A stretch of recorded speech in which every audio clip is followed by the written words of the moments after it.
shows here. Really? It's been like vacant forever. And they get like. Something cool here with Smash Mouth. How you doing, brother? I'm doing good. Nice to see you. Good to see you. Now, last release was Magic, and I know you've been doing a big push for the big tour that you just did. Yeah, we put that out kind of ourselves, just to get something going. We're coming up on our 20-year anniversary, and we're going to do like a reunion show. Very cool. Greg and stuff like that, but pretty much just that. We're super happy right now with Jason. We've got Jason Sutter on drums, who was actually a band member one time, back in the band, and then a guy named Sean Hurwitz on guitar, who's just, you'd think he came out of Greg's womb. Yeah, I mean, they play exactly alike, they sound exactly alike, they kind of look alike in a weird way, and they just, and Sean is just a student of the game. So the band, we were sound checking tonight, and Jason was just like unstoppable, on fire, and everybody's taking it a lot more serious than we used to. Everybody's pretty much clean and sober and not going out getting fucked up anymore, and excuse my language, and just taking it serious and singing better than ever, playing better than ever, and just enjoying the shows. I mean, we were fucking around in sound check, and we were doing Padrino. We hadn't played it in, I don't know, 5 years. First time through, it was like, okay, this is getting pretty fun. It's getting pretty easy. So, because everybody did their homework prior to getting into this whole tour thing, we had a gentleman named Mike Krampus on guitar and a guy named Randy Cook, and they were just too much prima donnas for me, and they didn't really have the versatility that the band needed, because our music jumps from everywhere. It goes from punk to ska to, it's just it's all over the place, and it really takes a certain type of musician to be able to kind of play that style. And luckily with Jason, he can play anything. And Sean surprisingly blew my mind tonight going into Padrino, which is one of the hardest songs to play, the intro. And Greg wrote the part, and it was like, if I closed my eyes, honestly, it was Greg standing there. And then we played it without Paul, because Paul, our bass player's Canadian family, was in town or somewhere. I think it was his excuse to go get a Jack Daniels, because he walked out with a Jack in his hand. And then we played it with Paul, and it turned out great. Somebody's walking on here now. So hold on one second here. So you're saying that's the this lineup you have now, it seems like you're the happiest that you've been in quite some time. Totally. I mean, playing shows now is, I call it easy peasy. That's my new phrase for the year, because it's just so much fun. I was bored. I got to the point where I wanted to walk away from the band. I was just, all these years, we're coming up on 20 years as a signed band, right. 24 as being together, and it's a special time, and I've reached out to Greg and reached out to Michael Urbano, and they both really want to, do something and get together and do a show locally. And you never know, but right now I wouldn't change it for nothing. I mean, this lineup right now is just, we have a good time together. There's no drama. It got to the point to where you could feel the tension on stage. You can cut it with a knife, and it just, that's when rock and roll's not fun. You don't talk. For instance, I'm great friends with Sammy Hagar, and I'm a huge Van Halen fan, and great friends with Michael Anthony, and I'd go see those guys in concerts, and it got to the point where they'd have separate tour managers, separate management. They'd be on separate sides of the arena. They don't even look at each other. Even on stage, Eddie's mic and Michael Anthony's mics are pointed out the opposite direction. They won't even conversate. And Sammy and Eddie, it was all for the money.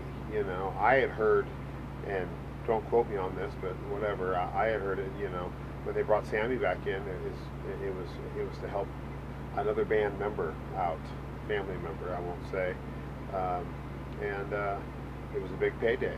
But when they did bring Sammy back, they didn't want Michael back, and Sammy said, "Well, I'm not doing it."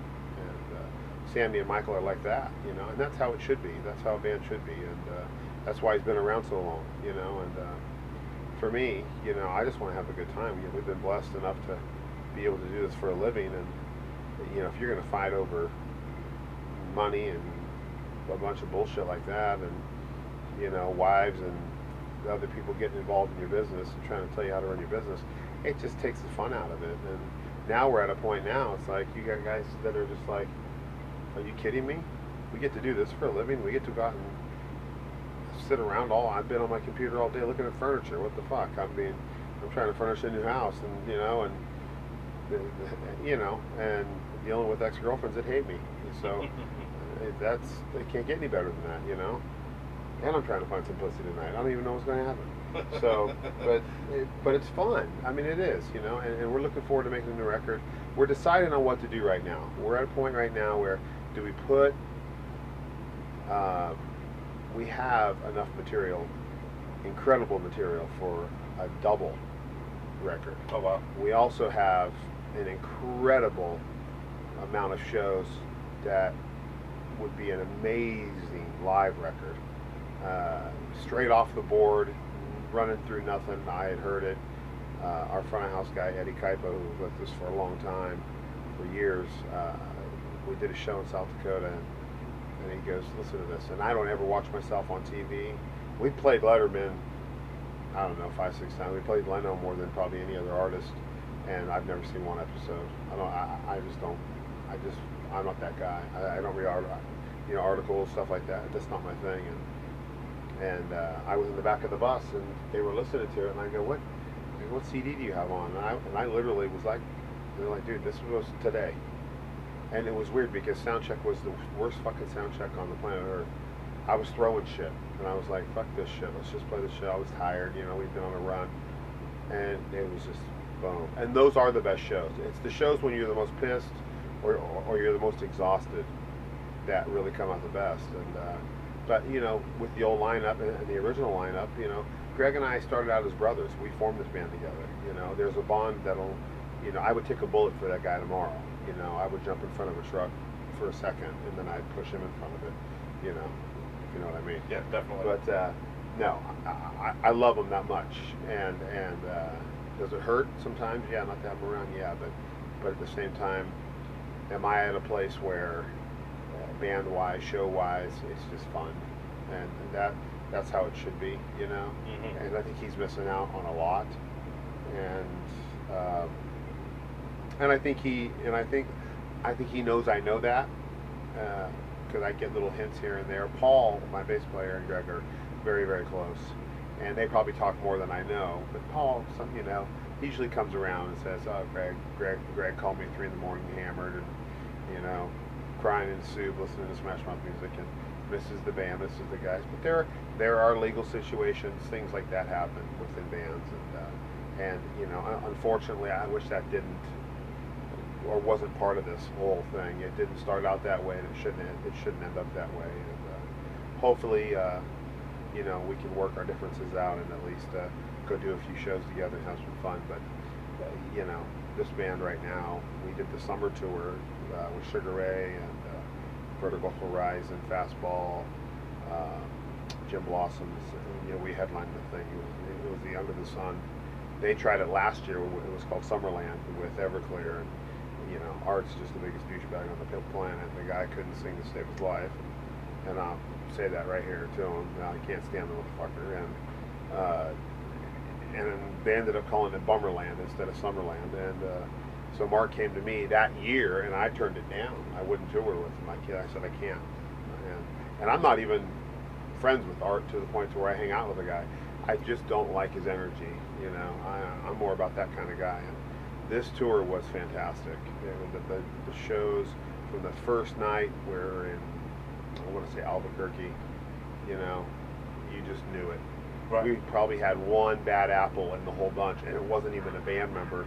It was just a crew guy that wasn't a bad guy. He just wasn't up to speed as an older guy, mm-hmm. And it was just amazing. So we're taking that next year again, and Mark and I are actually doing a side project coming up.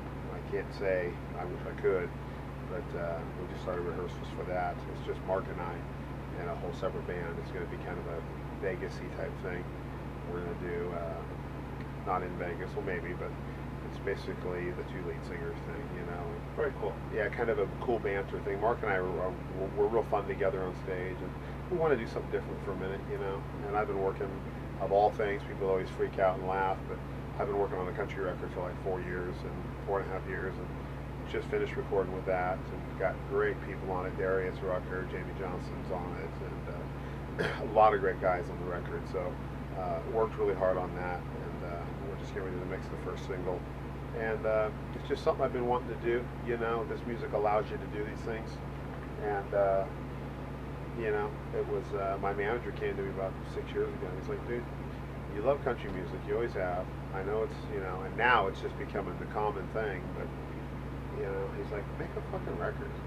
Because you're going through all this shit internally, you know, divorce-wise, stuff like that, which that's all in the past. But let it all out and make a record. And it was some of the most fun I've had in a long time.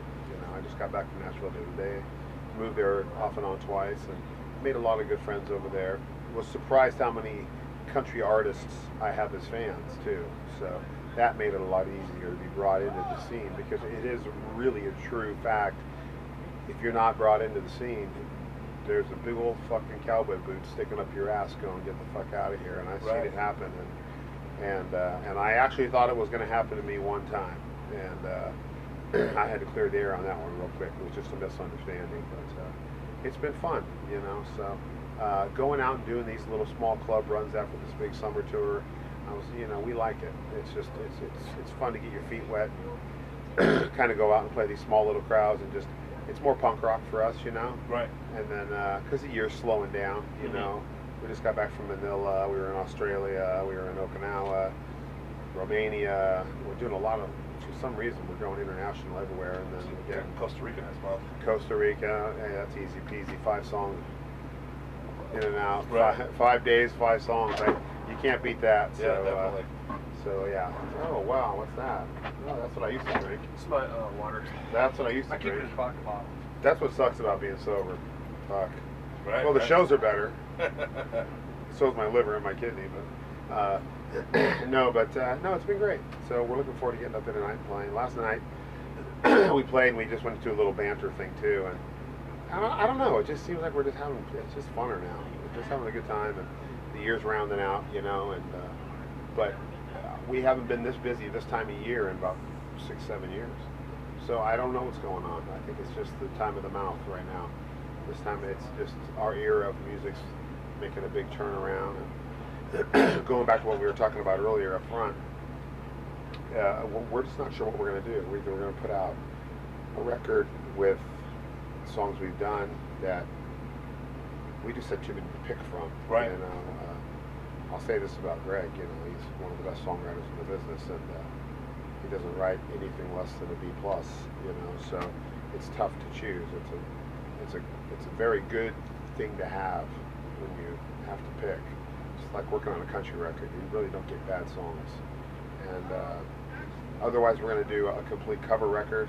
I was going to say, that's one thing that you guys are, obviously, you already hit songs, but the covers that you do are better than the originals. You know, and that's funny you say that, because I never thought that would ever happen. And the way that came about, it was just ironically, when we first started, we did a song called Every Word Means No, and it was one of Greg's favorites, and I couldn't even probably sing at the time. I was just a fucking rapper, you know. I was like, I wanted to be a rock, you know. I always wanted to be Elvis or David Lee Roth. I said, fuck it, fuck rap. I hate it. Snoop Dogg's here. I'm done. I'm going to go form a rock band.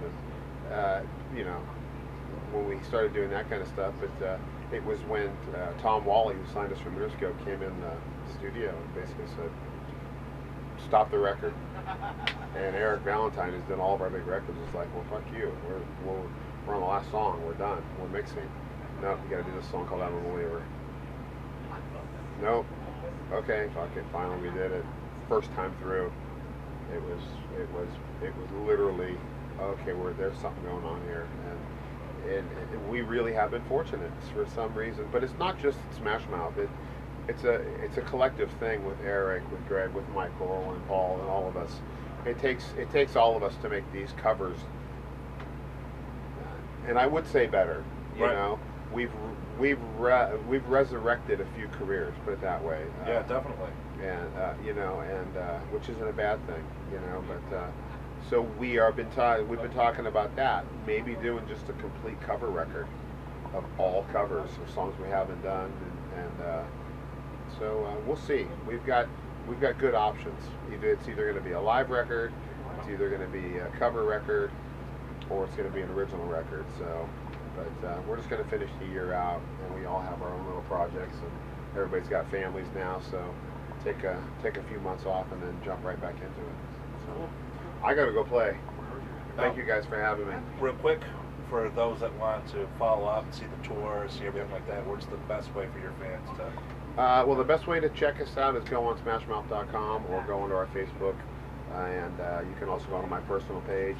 You can also Twitter me at Steve Harwell #1, and check us out and just kind of follow us and see what's going on. We're updating all the time. The new website's getting updated right now for next year, and just keep an eye out. You'll hear about us. We'll be jumping in and out of every town possible. Very cool. Thank you. Thank you. Thanks, guys. Appreciate it.